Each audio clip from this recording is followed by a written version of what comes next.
Continuando con el ciclo de charlas de enfermedades prevalentes, aquellas que más frecuentes en la población, hoy vamos a hablar de un tema que cuando yo era chico no se conocía tanto, que era la celiaquía. Digo yo, pues soy un hombre grande, ustedes son todos jóvenes. Y que de repente empezó a escucharse con mayor o mayor frecuencia, tanto en los medios de comunicación como en las charlas diarias.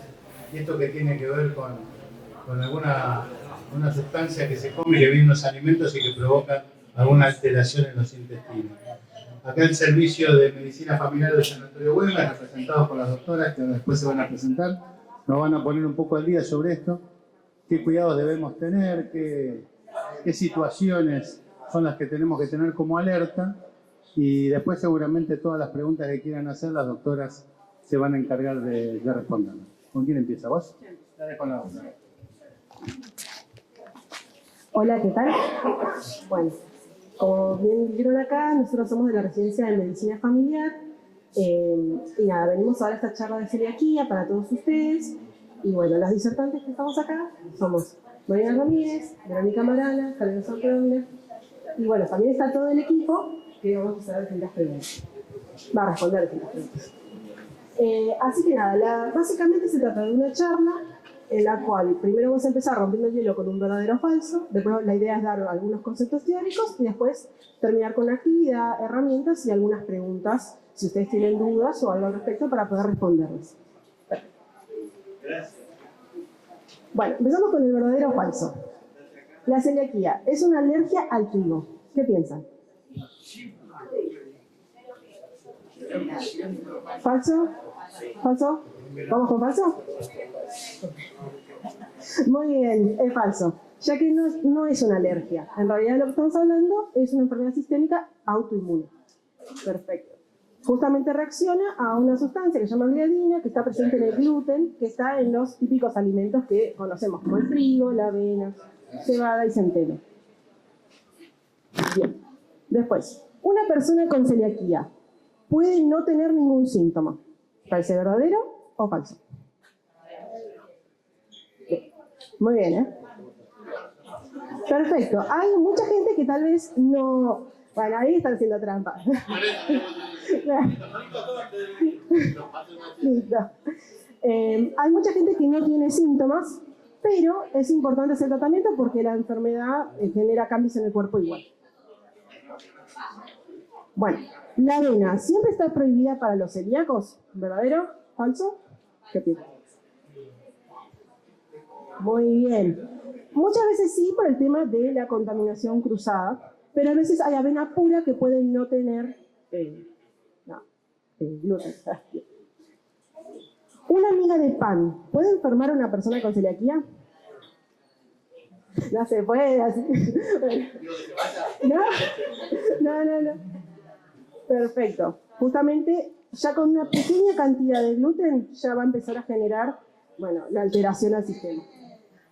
Y justamente ahí hablamos de la alimentación, la contaminación cruzada. Bueno, si ya me siento mejor sin comer gluten, no hace falta que me haga estudios. Es importante hacer el diagnóstico, pero es importante primero hacerlo mientras estamos alimentándonos con gluten, porque si no da chance a que tal vez no lo encontremos, pero bueno, siempre es importante hacer un diagnóstico, empezar el tratamiento, ¿sí? Bueno, hasta acá llegué.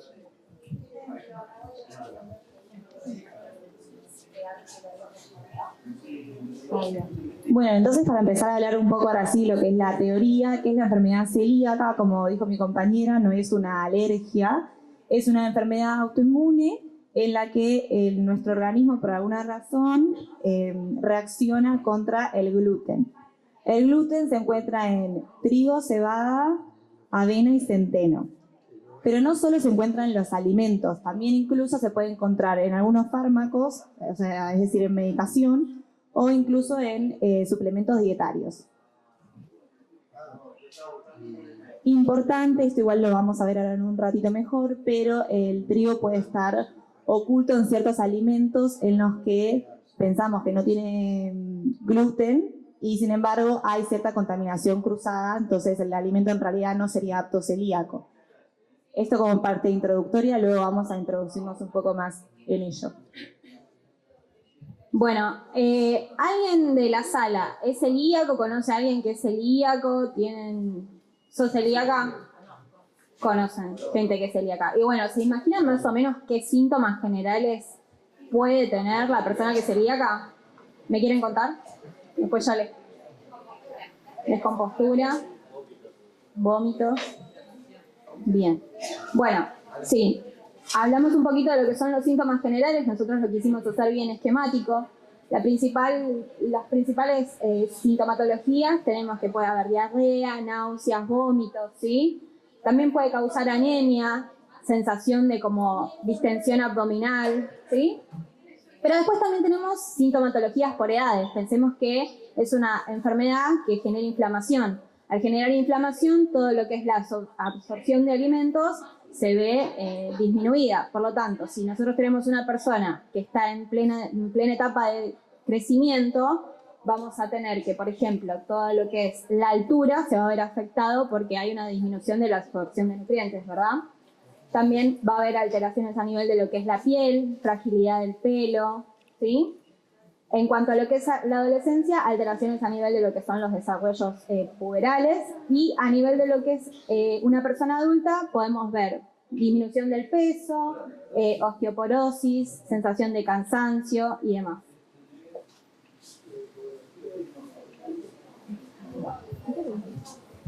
Bueno, para lo que es el diagnóstico, ¿alguno tiene idea cómo se diagnostica esta enfermedad? Por allá, a ver. Con la endoscopía, colonoscopía y Perfecto. Las pruebas diagnósticas son principalmente dos. Una es una extracción de sangre donde se miden ciertos anticuerpos y en caso de que sea positiva, ahí se pasa a la segunda instancia, que es una biopsia, que se hace por una videoendoscopía alta. Se toman biopsias del intestino delgado y ahí podemos ver y confirmar el diagnóstico. ¿Y a quiénes vamos a hacer estas pruebas? Porque no las hacemos a toda la población. Vamos a hacerlas a las personas que tengan síntomas, que son los que acabamos de mencionar, pero también a personas que tengan familiares de primer grado con celiaquía. Familiares de primer grado significa familiares directos, es decir, padre, madre, hermanos o hijos.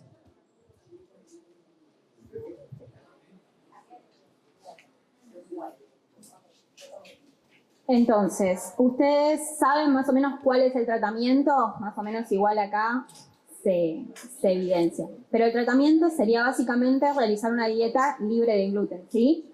Y esto es muy importante porque muchas veces nosotros no nos damos cuenta, pero muchos alimentos tienen contaminación cruzada, ¿sí? Esto significa que si bien el alimento no contiene gluten, por ejemplo, yo lo puedo poner en una alacena y en esa alacena hay cosas que sí tienen gluten, que por ahí son de la familia, y generar contaminación cruzada. Entonces, hay que tener muy en cuenta evitar esto de la exposición, ¿sí?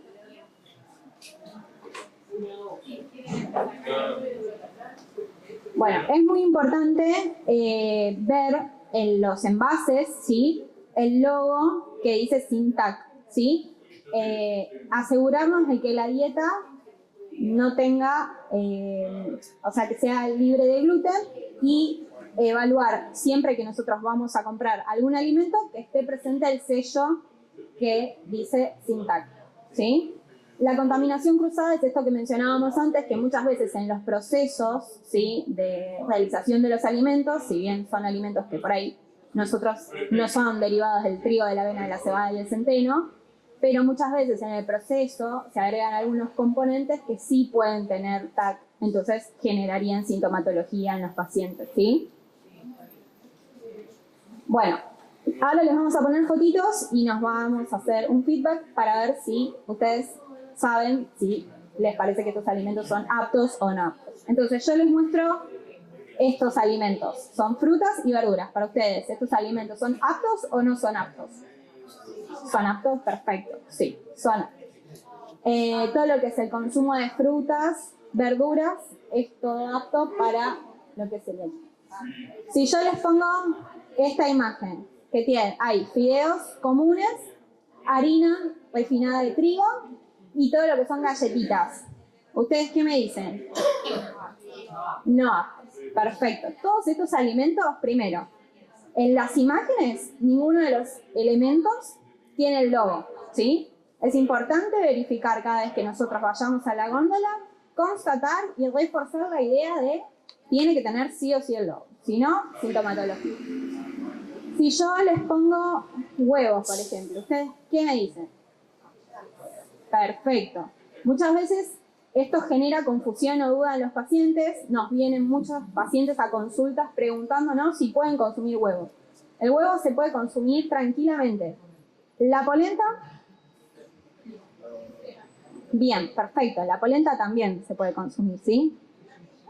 Bien, acá tenemos harinas, pero son harinas derivadas de diferentes granos y de coco. Por ejemplo, harina de garbanzo, harina de arroz y harina de coco. ¿Qué piensan respecto a esto? ¿Que sí? Perfecto. Siempre y cuando el proceso no tenga contaminación y nosotros certifiquemos, por ejemplo, si nosotros vamos a una dietética, en general es conveniente comprar las que vienen embolsadas que tengan el sello, ¿sí? No las que vienen sueltas, porque muchas veces las que vienen sueltas pasan por procesos y estos procesos pueden tener contaminación cruzada.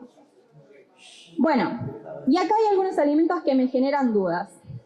Por ejemplo, si yo veo una cerveza, ¿ustedes qué me dicen? No, perfecto. La cerveza es derivada del centeno, de la cebada, perdón. Entonces, tiene gluten. Por ejemplo, si vemos helados, depende de qué.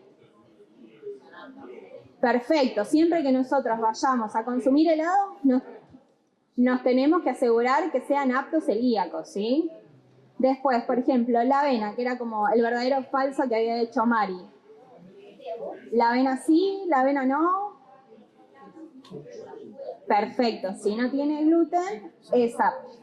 Bueno, y después tenemos otros ejemplos, como por ejemplo el sushi. El sushi viene del arroz. ¿Comemos sushi? ¿No comemos sushi? Bueno, les voy a dar un dato. El sushi, en teoría, no tiene gluten. Pero ¿qué pasa? Muchas veces la salsa de soja tiene agregados de gluten. Entonces, si vamos a comer sushi, tengamos en cuenta que la salsa de soja puede tener TAC y nos puede hacer mal.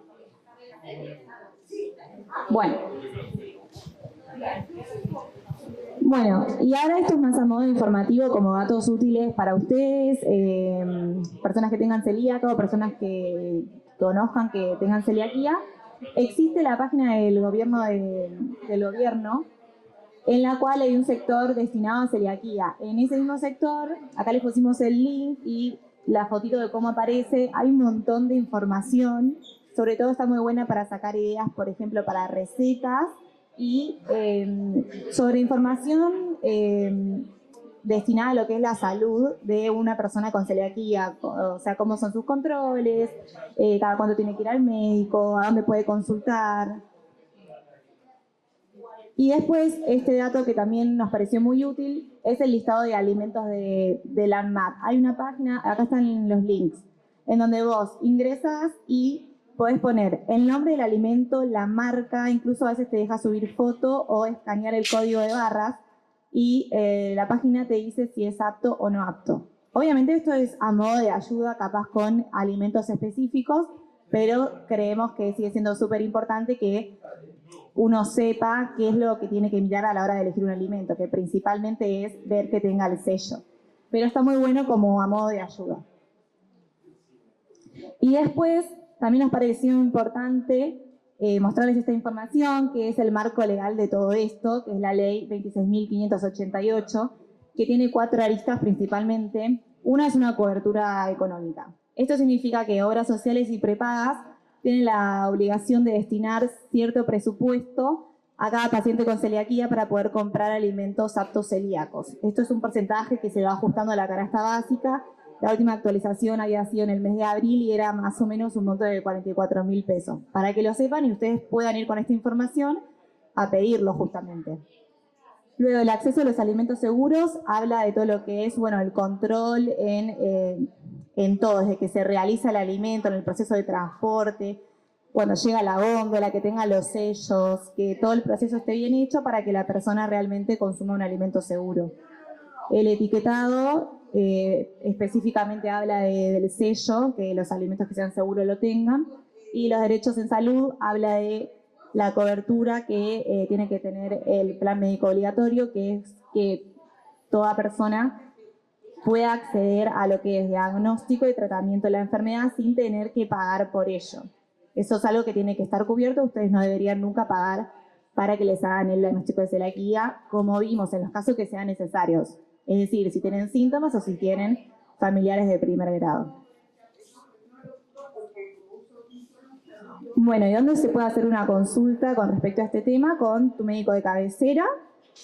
Les quisimos poner el nombre del médico de familia que atiende en este centro, que es Luciano Catalano, que al ser médico de familia él podría abordar una consulta de este tipo, y el horario, que es de 16 a 19 horas, para que lo tengan en cuenta.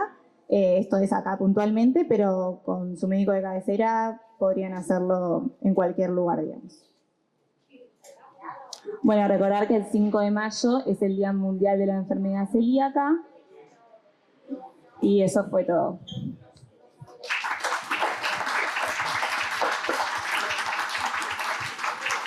Bueno, sí, si tienen dudas, obviamente. ¿Alguien tiene alguna pregunta, doctora Caffarelli? A ver.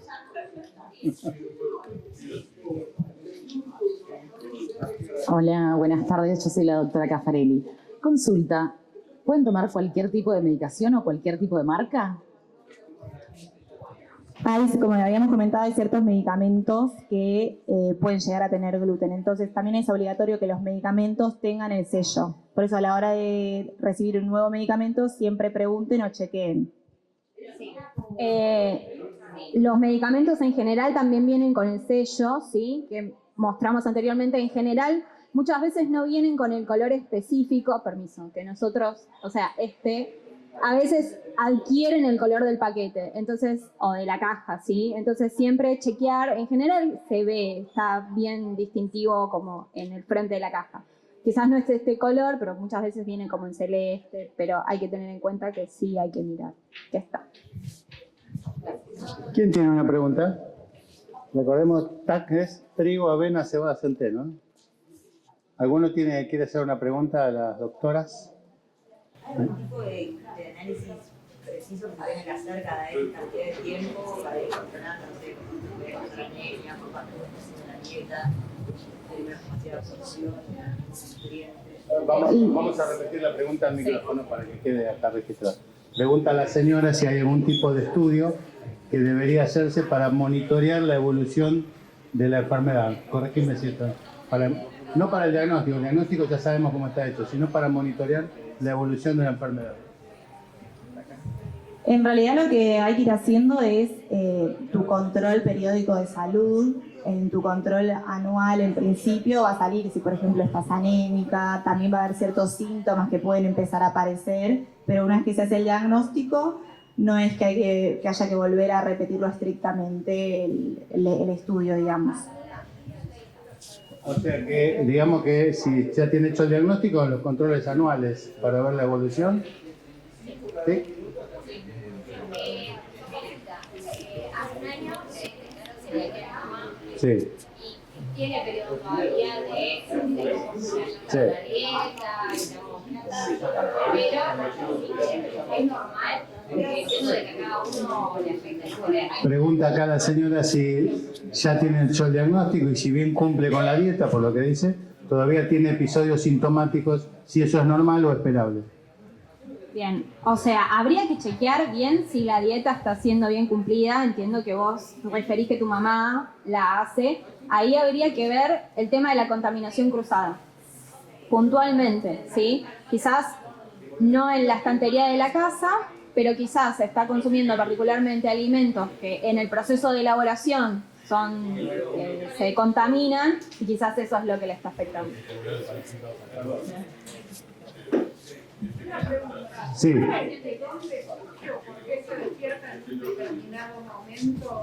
Pregunta a Belén de dónde surge o por qué, cómo se despierta, digamos, o si ya lo trae consigo, ¿no? Digamos. Señora, Digamos que cuando uno come estos alimentos que contienen esta sustancia, hay una sustancia que se llama gliadina, que está dentro del gluten.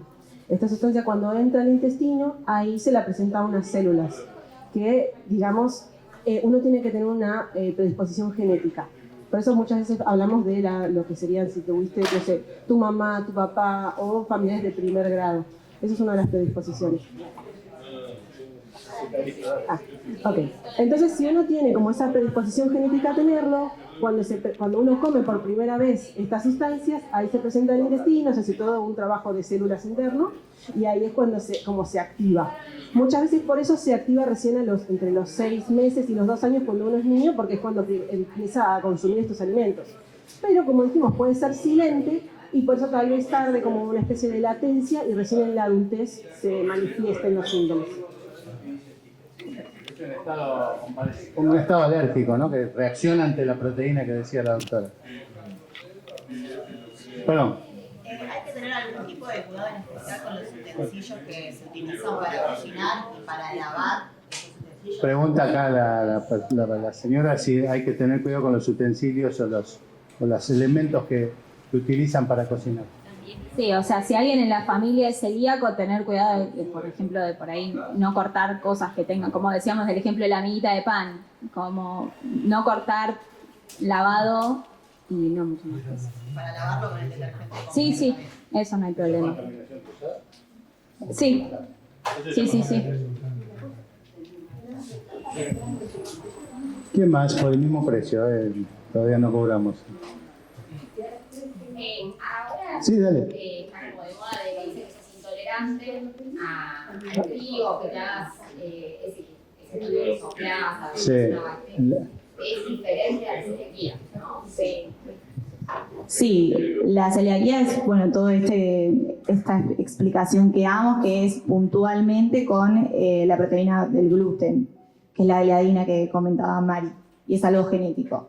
Y otra cosa son distintos tipos de intolerancia, por ejemplo a la lactosa o por ejemplo el SIBO, que es lo del test del aire expirado. Son entidades distintas porque la causa, aunque los síntomas pueden ser parecidos, la causa es distinta.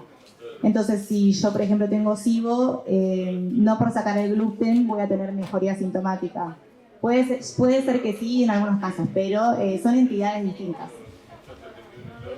Sí, cuando yo era joven, alguna vez lo fui, hablábamos de la flora intestinal.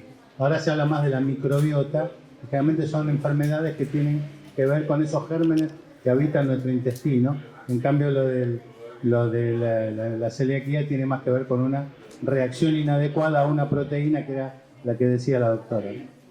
Pero como decía la doctora recién, los síntomas pueden ser los mismos. ¿Quién más? Bueno, entonces liberamos a las doctoras, le agradecemos la presencia, que hayan preguntado. Esto es un tema más que queríamos tomar, que era el de la celiaquía. Así que el próximo que tenemos creo que es RCP. O sea, RCP, resucitación cardiopulmonar. Vamos a ver cuando se está quedando chico este lugar, más que chico molesto para las pobres chicas que están trabajando. Antes éramos menos, ahora eso habla bien de que cada vez hay más gente que viene a la clínica. Así que esperemos encontrar un lugar más acorde para que no molestara la operación diaria. Gracias por todo, hasta luego.